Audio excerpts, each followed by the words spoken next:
오늘 우리가 읽을 세 번째 말씀은 사도행전 28장 23절입니다. 신약성경 사도행전 28장 23절입니다. 그러고서 바울과 날짜를 정하고 많은 사람들이 그의 숙소로 찾아왔다. 그래서 바울은 아침부터 저녁까지 하나님의 나라에 대해서 설명하며 증거하고 모세의 율법과 예언자들의 글을 가지고 예수님에 관해 그들을 설득시키려고 하였다. 아멘. 이는 거룩하신 하나님의 말씀입니다.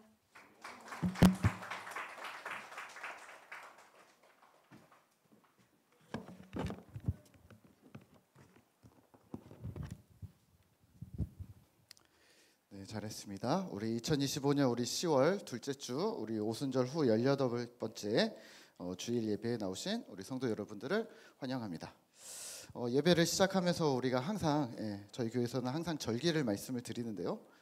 현재 오순절 몇 번째 주일이라는 이 말은 평상절기를 지내고 있다는 말입니다. 그리고 11월 말부터 해서 추수감사 이후에 대림절부터 성탄절, 주현절, 사순절, 부활절 그리고 성령주일까지가 이제 5월, 6월 정도까지인데요. 그때까지가 이제 특별절기, 그러니까 11월 마지막 주 정도부터 한 6월 정도까지가 특별절기로 여러분들은 지내고 계시고요. 그리고 그 외의 시간인 7, 8, 9, 10, 11 이 정도까지는 우리가 평상절기로 교회 절기가 아니라 일상절기, 일상에서 하나님을 경험하라는 의미에서 교회 절기가 진행이 되고 있습니다. 그래서 이제 평상절기가 이제 한 달 정도 남았는데요. 우리가 일상에서 잔잔하게 하나님을 바라보듯이 이 평상절기의 잔잔함 속에서도 주님을 경험하는 우리 꿈터 성도 되시기를 기도합니다. 오늘 말씀의 제목은요, 소망을 묻는 자들입니다. 우리 함께 한번 읽어볼까요? 소망을 묻는 자들. 자, 오늘은 말씀을 시작하면서요, 영화 이야기를 하나 하려고 합니다. 네. 이 영화 제목이 뭔지 아세요? 써 있네요. 네. 네. 아침부터 귀신같이 무섭게 생긴 괴물 캐릭터를 가져와서 죄송합니다만, 오늘 이 영화의 전제를 한번 설명해 드리고 싶어서 가져왔습니다. 이 영화는요, 사실은 그냥 뭐 액션 영화긴 한데요. 어떤 설정이냐면 외계 생명체가 주인공의 몸에 붙으면서 이제 주인공이 초능력을 갖게 됩니다. 물론 이 외계 생명체는 악당입니다. 네, 베놈은 악당이긴 한데요. 이 주인공이 착한 사람으로 이 생명체를 설득하고 통제하는 장면과 그리고 또 얻게 된 초능력을 통해서 악한 사람들을 응징하고 착한 사람을 구한다라는 영화로 흥미진진한 볼거리를 제공을 합니다. 그런데요, 이 외계 생명체를 베놈이라고 부르거든요. 근데 이거는 숙주를 점령하는데 이때 베놈이 주는 초능력이 있습니다. 그래서 주인공은 이 베놈에게 둘러싸이면 총을 맞거나 폭탄이 터져도 죽지 않고요. 먼 거리를 달리고 점프하고 그래서 안에 있는 인간은 연약하지만 베놈의 초능력으로 천하무적이 됩니다. 또 특징적인 것은 이 생명체는 사실 이 주인공한테만 있는 게 아니라 다른 생명체한테도 막 누구한테나 붙을 수가 있는데요. 옮겨 붙을 수가 있는데 언제든 자기가 싫으면 떠나버립니다. 다행히 영화는 영화를 만들어야 하니까 유독 주인공과 궁합이 잘 맞는 컨셉으로 나오면서 1편, 2편 뭐 계속 나온다는 이야기가 있습니다. 그런데요, 오늘 보실 거는 이 베놈이 인간에게 초능력을 준다는 것, 그리고 누구에게든 들어갈 수 있다는 것이 어쩌면 성령 하나님과 오버랩 되는 부분이 있지 않을까 싶습니다. 오늘날 우리는요, 사도행전을 성령행전이라고 부릅니다. 사도행전의 주인공인 성령 하나님이 주는 이 강렬한 인상은요, 오늘 마치 영화 베놈처럼 성령이 임하시면 그 당사자가 권능을 받고 그리고 독을 마셔도 위험에 빠져도 해를 입지 않고 의연하게 살아나오는 장면이 우리를 성경을 보면서 흥미진진하게 만듭니다. 물론 오늘 사도행전 그리고 성경이 나오는 성령과 이 베놈 외계인의 차이점이 있다면 성령 하나님은 좋으신 분이라는 것, 우리에게 좋은 것을 주시려고 하시는 하나님이라는 사실, 그리고 또 성령은 누구에게나 임하실 수 있지만 성령의 능력이 한 사람에게 국한되지 않고 동시다발적으로 또 시대와 환경을 총망라해 존재하실 수 있다는 것이 더 큰 초능력처럼 보이기도 합니다. 오늘은요 사도행전 마지막 시간인데요. 우리가 28장으로 사도행전이 마무리되는데요. 과연 우리에게 이 사도행전은 어떤 메시지를 주는지 함께 살펴보도록 하겠습니다. 사도행전 28장은요 크게 두 부분으로 나눌 수 있습니다. 첫 번째로 키워드로 정리하면 전반부는 폭풍입니다. 그리고 후반부는 로마 전도입니다. 전반부는요 로마로 가는 여정인데요. 폭풍을 만나서 배가 침몰을 합니다. 그리고 멜리데 섬이라는 곳에서 겨울을 보냅니다. 28장에서 갑자기 이제 몇 가지 에피소드가 등장을 하는데요. 이 세 가지 에피소드가 등장을 합니다. 첫 번째는 바울이 뱀에게 물립니다. 나무에 불을 떼다가 독사가 딱 튀어나와서 바울을 물어요. 그래서 사람들이 화들짝 놀랍니다. 아니 폭풍에서 겨우 목숨을 건졌더니 독사에게 물려 죽어? 바울은 정말 운이 없다. 정말 악행을 저질렀나 보다라고 생각합니다. 근데 어떻게 됐을까요? 안 죽었습니다. 아무 이상도 없고 사람들은 바울을 하나님 아니야? 라고 생각하게 됩니다. 또 하나는요. 갑자기 또 장면이 바뀌면서 이 섬에 추장이 있는데요. 보블리오라는 추장의 부친이 열병과 이질에 걸려서 앓고 있었습니다. 바울이 집에 들어가서 기도하고 안수하여서 낫게 합니다. 그리고 마지막 하나는 이 섬의 다른 환자들이 이 소문을 듣고 이 바울에게 엄청 찾아오는 겁니다. 그리고 바울은 기도해주고 안수하고 고쳐줍니다. 28장 전반부는 폭풍을 피한 바울이 멜리데 섬에서 행한 치유 사역이라고 정리해 볼 수 있는데요. 폭풍과 치유, 약간 매칭이 안 되는데 바울이 원래 그런 사람이었지, 그런 능력의 사람이었지라고 생각하면 자연스럽게 넘어갈 수 있기도 합니다. 두 번째 후반부에서는요. 드디어 로마에 입성합니다. 28장 이전에 계속해서 사도행전에서는 로마에 갈 것이다. 그러면서 계속 이야기를 하는데 드디어 28장에 로마에 들어가는데요. 사실은 28장 로마에서는 아주 짧은 스토리만 나옵니다. 그리고 로마 제국은요. 바울에게 경비병 한 사람을 붙이고요. 개인 민가에 머물러도 좋다는 허락을 합니다. 이 군인은요. 24시간 바울을 감시했고요. 바울은 가택연금으로 그 집을 벗어날 수는 없었습니다. 로마에 도착해서 가장 먼저 바울이 한 일은 무엇일까요? 17절입니다. 우리 한번 같이 성경을 읽어볼까요? 17절 말씀입니다. 읽겠습니다. 시작. 바울은 그 곳에 사는 유대인 지도자들을 초청한 자리에서 이렇게 말하였다. 형제 여러분, 나는 우리 민족에 대하여서나 조상의 풍속에 대해서 전혀 잘못한 일이 없는데도 예루살렘에서 죄인으로 체포되어 로마인들에게 넘겨졌습니다. 아멘. 로마에 도착했잖아요. 이 앞절에서는 로마 성도들을 만났는데요. 근데요 바울은 이 3일 만에 유대인 지도자들을 초청합니다. 우리는 이렇게 상상하죠. 로마 황제 앞에, 네로 황제 앞에서 바울이 멋지게 복음을 전하는 장면을 상상하지만 바울이 과연 법정에 섰는지, 황제는 바울의 고소를 받아줬는지, 또는 로마 황제나 그의 재판관들은 바울과 유대인들의 이 사건을 어떻게 판결했는지 성경에 등장하지 않습니다. 여지껏 바울이 나는 로마 황제 앞에 서겠다라고 계속해서 말한 것들이 마치 어그로를 끈 것 같은 느낌입니다. 황제라고 말하니까 진짜 황제 앞에 서는 거야? 네로 황제를 만난다고? 뭐 이런 상상을 하게끔 만들고는 오늘 28장에서는 결과가 없습니다. 그러면 오늘 사도행전은 잘못 쓰여진 걸까요? 뭔가 얘기를 쓰다가 만 걸까요? 이렇게 생각하시면 어떨까요? 사도행전의 주제와 주인공입니다. 사도행전의 주인공은 누구일까요? 앞에서도 말씀드렸지만 성령 하나님입니다. 요한복음에 예수님께서 말씀하셨던 보혜사 성령이 실제 사도행전 1장 오순절에 등장합니다. 그리고 그 성령은요 1장부터 한결같이 사람들을 타고 다닙니다. 마가다락방 120명의 성도들에게, 또 베드로와 12 사도들에게, 또 스데반 집사에게, 빌립 집사에게, 그리고 9장에서 사도 바울에게, 성령은 이리저리 다니면서 평범한 사람들에게 가공할 힘을 부여합니다. 그리고 이들 모두는 공통적인 한 가지 일을 합니다. 그게 무엇이었을까요? 복음 전파입니다. 한번 따라해 볼까요? 복음 전파. 28장으로 끝나는 이 사도행전은요, 바울의 재판이나 마지막 죽음이나 그것보다 더 중요한 것이 있어. 그게 뭔데? 복음 전파라고 이야기하고 있는 겁니다. 주제는 복음 전파, 주인공은 성령 하나님. 이 관점으로 오늘 28장을 마무리하면 사도행전의 주제가 더욱 선명해집니다. 바울은 로마에 도착하자마자 유대인들에게 복음을 전하는 거죠. 이렇게 말합니다. 형제들아, 나는 이스라엘 백성이나 유대 민족을 반대한 적이 없습니다. 유대인들이 나를 고소했습니다. 로마인들이 아니라 유대인들이 고소했습니다. 로마도 나를 풀어주려고 했는데 유대인들의 반대로 나는 여기까지 오게 됐습니다 라고 설명하기 시작합니다. 20절인데요. 우리 한번 성경 같이 읽을까요? 가지고 계신 성경 있으시면 읽겠습니다.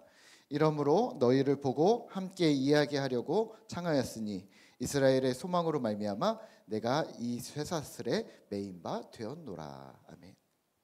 나는 온전히 유대인들의 고소로 여기에 있고 유대인들의 공격의 이유는 이스라엘의 소망 때문이다 라고 말합니다. 자, 그러면 이스라엘의 소망이 무엇일까요? 국가적인 소망으로 하나님 백성들의 온전한 독립입니다. 로마의 압제가 아니라 이제는 독립하여서 이스라엘이 온전한 국가가 되는 것이 이스라엘 모든 사람들의 소망이었던 거죠. 하나님이 통치하시는 하나님의 나라에서 그 백성들이 자유롭게 사는 것이 소망이었습니다. 바울은 이 메시지를 유대인들과 동일하게 전했습니다. 근데 여기에 한 구절을 덧붙였습니다. 뭐라고 했을까요? 이렇게 했습니다. 그래, 우리는 하나님의 백성이고 하나님 나라가 임했다. 언제? 메시아 예수가 오심으로 그 나라는 완성되었다. 유대인들은요, 이스라엘의 소망에 예수를 붙이는 게 싫었습니다. 자신들이 못 박은 예수, 자신들이 거절한 예수가 하나님 나라를 실현했다는 것을 인정할 수 없었던 거죠. 바울은 이걸 정확하게 알고 있었습니다.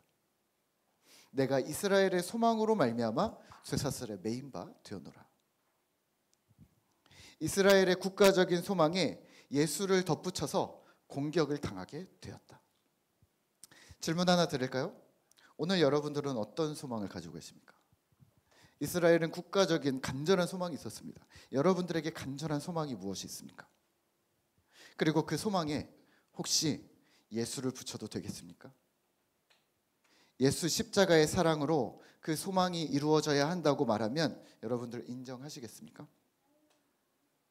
아니면 유대인들처럼 예수는 안 어울리지 라고 얘기하시겠습니까? 또 하나, 혹시 그 소망이 예수가 맞다면, 예수님을 붙여도 전혀 문제가 없다면 그 소망에 관한 이유를 묻는 자들이 있는데, 그러면 우리는 그분들에게 어떻게 대하고 있습니까? 저희가 작년부터 한준 목사님이랑 막 해갖고 일반 주민들을 대상으로 독서 모임을 진행을 해보고 있었습니다. 그리고 계속해서 될 때도 있고 안 될 때도 있는데 지난달에 모임을 또 진행을 했습니다. 9월에 모임을 진행을 하는데 새로운 분이, 기존에 오셨던 분이 한 분 오시고 새로운 분이 2명이 오셨습니다. 도둑맞은 집중력이라는 책으로 2시간 정도 이야기를 막 나눴습니다. 여러 가지 이야기를 나누다가 마지막에 이제 제가 정리를 하면서 이렇게 제안을 드렸어요. 선생님들, 혹시 우리가 집중력에 대해서 이야기를 나누었는데 다음 달에 오실 때까지 이 집중력을 잘 유지해서 이루고 싶은 소망 혹은 결단이라는 게 있으시면 이야기해 주시면 어떨까요? 라고 얘기했더니 어떤 분들 막 여러 가지 얘기를 하시는데, 어떤 분은 나는 자전거를 타면서 열심히 운동을 하겠다. 또 어떤 분은 책을 주 3회 이상 1시간씩 읽겠다. 뭐 자격증 준비하는 것을 마무리를 짓겠다. 뭐 이런 이야기들을 막 하셨습니다. 이야기를 하다가 목사인 걸 밝히지 않고 우리가 뭐 진행을 하는데요. 한 분이 저에게 목사님이냐고 물어보셨어요. 여기 어떻게 빌렸냐고. 그래서 여기 어떻게 빌렸어요? 그랬더니 목사님이냐고. 그래서 뭐 그렇죠. 뭐 그냥 이렇게 넘어갔습니다. 마무리 질문을 했는데 이제 끝내려고 마무리를 하는데 갑자기 질문이 쏟아졌습니다. 아니, 목사님이셨어요? 그러면서 왜 독서 모임을 하세요? 목사님인데? 그래서 아니, 목사님이 독서 모임을 하면 안 되나요? 그러면은 물어보시더라고요. 아니, 성경을 잘 아세요? 그래서 성경 알죠, 목사인데. 네. 그래서 또 이렇게 질문하시더라고요. 그러면 교회에서는 성경을 질문하면 대답해 주나요? 그랬더니 그럼 성경을 교회에서 대답해 주죠. 뭘 하나요? 라고 얘기를 했죠. 그런데 어떤 한 분의 질문이 약간 인상적이었습니다. 그분이 이러더라고요. 저기요 방장님, 그러면서 이러셨어요. 저는 거기서 방장이나 뭐 닉네임으로 불린대요. 방장님, 그러면서 목사님이라고 하니까 여쭙는데요. 제가 종교가 없는데 저는 불경도 있고 성경도 읽어봤고 궁금한 거는 다 읽어보는 스타일입니다. 근데 제가 성경을 읽은 이유가 있는데요. 주변의 사람들이 하나님을 만난다, 하나님 만난다 하니까 그 말이 도대체 이해가 안 돼서 본인이 그러면 우선 텍스트로 된 성경이 있으니까 그럼 만나기 전에라도 성경을 먼저 읽자. 그리고 먼저 성경을 이해하면 되겠지 하고 성경을 읽었다는 거예요. 근데 이게 성경이 읽으면 읽을수록 이해가 안 되는 부분이 너무 많다는 거예요. 그래서 혹시 제가 질문하는 내용을 나중에라도 알려주실 수 있나요? 라고 물어보시더라고요. 그래서 예, 언제든지 연락 주시거나 아니면 교회로 찾아오시면 되죠 라고 말씀을 드렸습니다. 그런데요, 집에 돌아오면서 이게 약간 충격이었어요. 교회를 안 다니시거든요. 미그리스도인인데 하나님을 만난다라는 말을 이해하고 싶다? 텍스트를 읽겠다? 사실 텍스트는 저희끼리 쓰는 얘기지 미그리스도인이 아직 신자가 아니신 분이 텍스트를 읽겠다? 그리고 우선 그래서 성경을 읽었다? 라는 이 단어들을 사용하는 게 제가 돌아오면서 생각이 많아졌습니다. 저 사람 이상한데?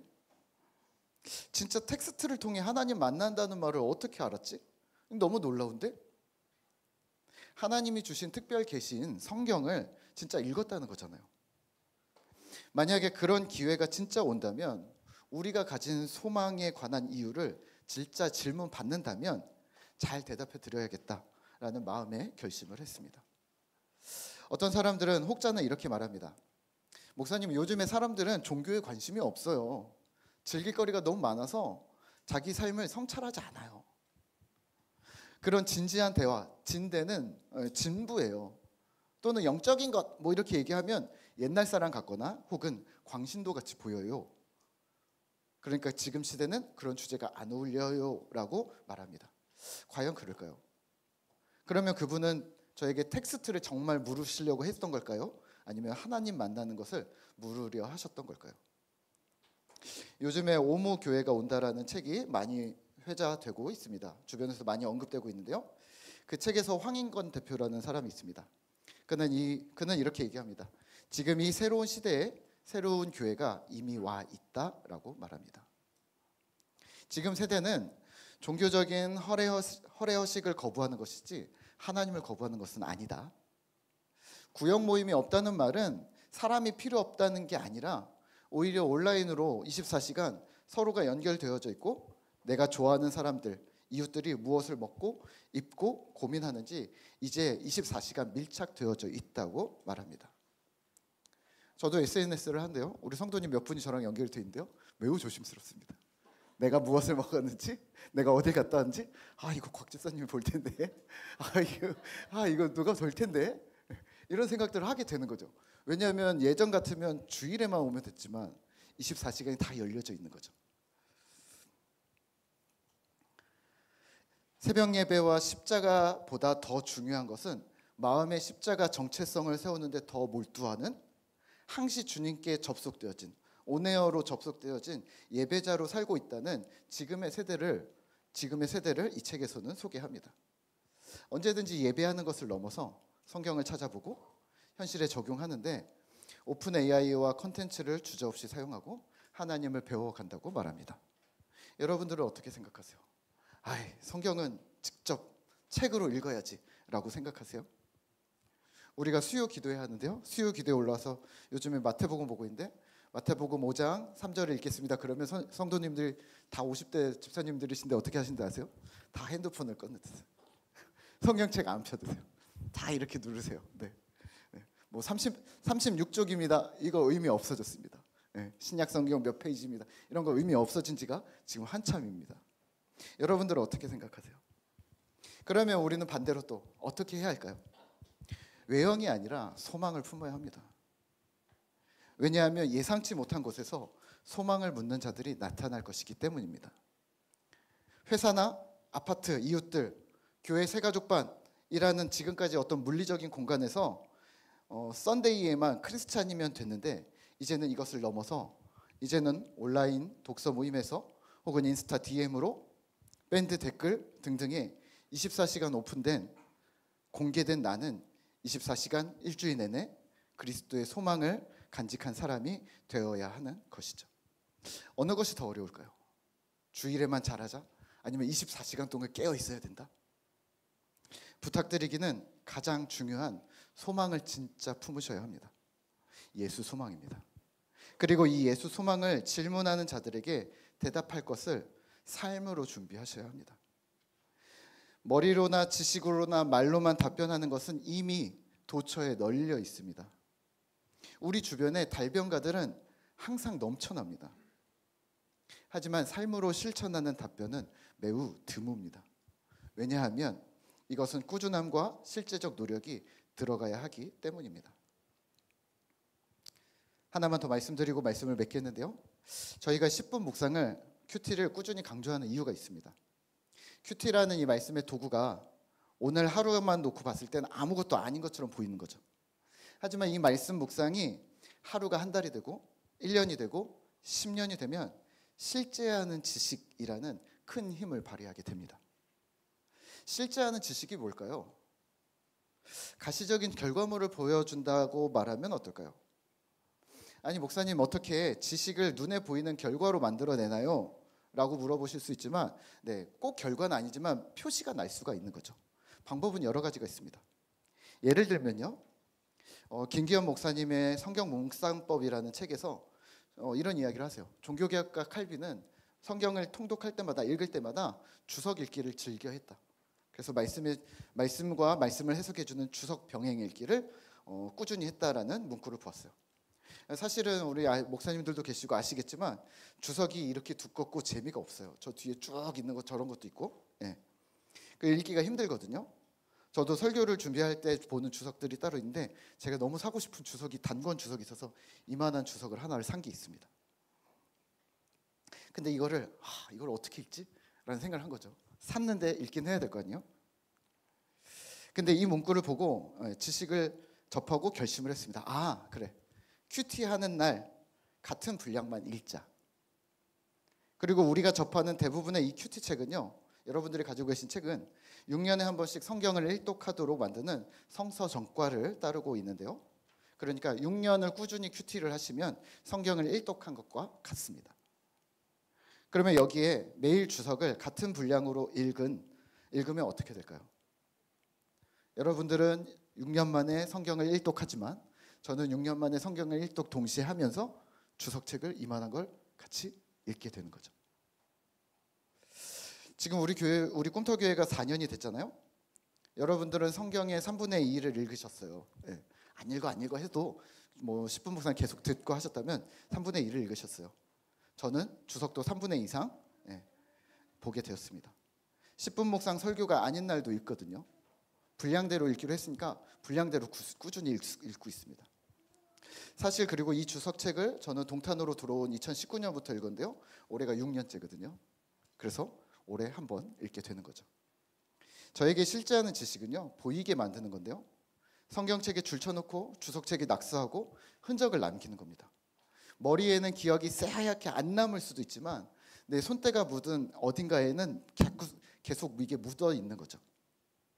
더 중요한 사실은 그런 실제를 위한 과정이 저를 큐티하는 삶이라는 신자의 정체성을 부여하게 되는 거죠. 오늘 우리는 어떤 흔적을 삶에 남기셨습니까? 어떤 흔적을 신앙에 남기셨고 어떤 흔적을 교회에 또 믿음에 남기셨습니까? 그래서 나는 어떤 사람이라는 정체성을 주님을 비롯한 공동체와 이웃들에게 부여받으셨습니까? 여러분들 그거 아세요? 제가 설교를 하면 열심히 설교 노트를 쓰는 친구들이 있어요. 저희 아이들도 있지만 우리 예빈이도 쓰고, 요즘에 민건이 안 쓰던데 민건이도 쓰고, 그러면 쓰고 오면 저에게 목사님 썼어요 하고 보여주고 코인 주세요 항상 이렇게 하는데 꾸준히 쓰는 친구들이 계속 있어요. 지난주에 지난주에 다솔이가 저에게 설교 노트 다 썼다고 아빠가 보관하라고 이제 자기 다 쓰면 저한테 던집니다. 아빠 이거 보관해줘. 그럼 어디다 보관하라는 거야? 근데 이렇게 보관된 책들이 지금 한 3-4권 정도 돼요. 이만해요. 예. 믿음의 흔적을 남기는 것은요, 그건 정체성으로 자리 잡는 겁니다. 사도 바울은 자신에게 찾아오는 자들에게 소망의 이유를 답변했습니다. 하나님 나라를 증언하고 그리스도에 대해서 가르쳤습니다. 오늘 우리도요, 소망을 답변하는 자가 되시죠. 말로 답변할 수 있습니다. 하지만 삶으로 답변하는 것은 더 힘이 셉니다. 오늘 내가 말한 한마디 말은 사라지겠지만 삶으로 답변하는 나는 적어도 당분간은 사라지지 않을 거잖아요. 그 자리에 있는 거죠. 소망을 묻는 자들이, 소망을 물으려는 자들이 언제든 우리를 볼 수 있게끔 믿음으로 준비되는 꿈터 공동체 되시기를 기도하겠습니다. 우리 이 시간에는요, 우리 나의 하나님, 우리 함께 찬양하고 기도하도록 하겠습니다.